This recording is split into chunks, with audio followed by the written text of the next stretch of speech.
देखिए वो पार्टी में कुछ ऐसी बात नहीं है, उसका उसका किया, लेकिन हमारी जो प्रोजेक्शन है देखो अवाम में अल्हम्दुलिल्लाह बहुत पजीर आई है, वो आप सब लोगों ने देखा है, हर जगह पीटीआई की पजीर आई और हमारा कैंपेन चल रहा है।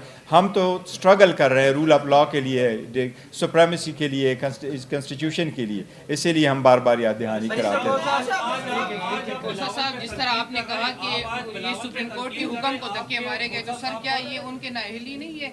आपको लग रहा है कि chief justice of Pakistan sir हुक्म के ऊपर पाबंदी नहीं करेंगे? देखिए बिल्कुल ये तौहीन इन्होंने सवाल किया है, 1 मिनट, ये बिल्कुल तौहीन अदालत के जुमरे में आता है।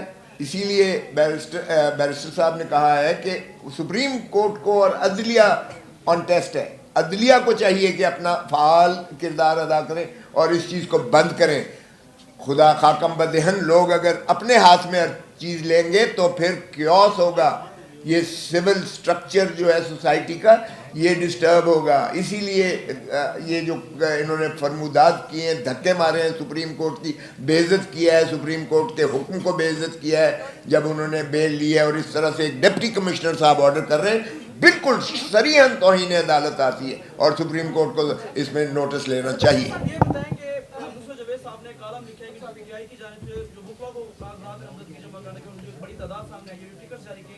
वो चकवाल में बैठा हुआ शख्स एक प्लान बना रहा, तो अभी भी पीटीआई को वही डायरेक्शन दे रहे हैं, चकवाल से बैठे हुए शख्स? नहीं, देखो हमें कोई डायरेक्शन नहीं दे रहा। पीटीआई वाहिद पार्टी है जिसमें कम्प्लीटली डेमोक्रेसी है, और इसीलिए तो हम टिकटों के सिलसिले में खान साहब से कंसल्टेशन के सिलसिले में पिटीशन भी गुजारी है। हमारी कमेटियाँ बनी है, पार्लियामेंट्री बोर्ड बड़ा है, हमारे नीचे वर्करों सपोर्टरों से लेकर के प्रेसिडेंट से, रीजनल प्रेसिडेंट से, फिर हमारी कमेटी ने, कोर कमेटी ने, इन्होंने बहुत अच्छा रोल प्ले किया। हमारे वो सारी लीडर साहिबान जो पार्टी के लीडर्स हैं, गुज़श्ता मई से लेके ऑनवर्ड्स वो अभी तक अपने अजीज़ व कारब के फौतगियों में शरीक नहीं हो सके, जुमा नहीं पढ़ सके, बहुत सख्त हालात में उन्होंने बहुत बड़ी वो काम किया है इसके सिलसिले में। तो बड़ा तारुल हमने देखा, इंशाल्लाह 2-3 दिन में वो हम अनाउंस करेंगे, क्लियर होगा, कोई डायरेक्शन नहीं है। सर ये बताइए कि आज इस्लामाबाद हाई कोर्ट से बड़ा फैसला आया है, 3 MPO के तहत उनका ये कहना था कि डीसी को इख्तियार ही नहीं है गिरफ्तारियों का। तो डॉक्टर शीरी मजारी, शहरयार अफरीदी, अली मोहम्मद खान, मुतअद्दिद पीटीआई रहनुमा गिरफ्तार हुए, उसके तहत अब डीसी के खिलाफ कोई कार्रवाई की जा सकती है? देखिए डीसी के खिलाफ कार्रवाई तो अलग बात है, लेकिन सुप्रीम हाई कोर्ट ने जो फैसला किया बहुत अच्छा फैसला है। यस, कोई इख्तियारात फेडरल गवर्नमेंट से तफवीज़ नहीं हुई थी,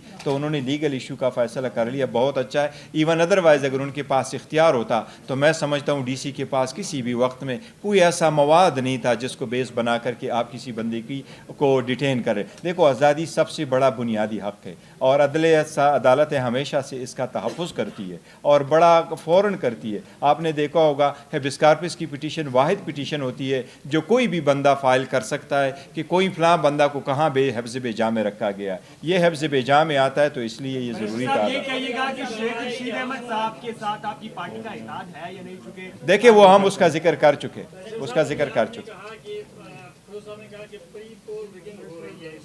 बिल्कुल हो रही है।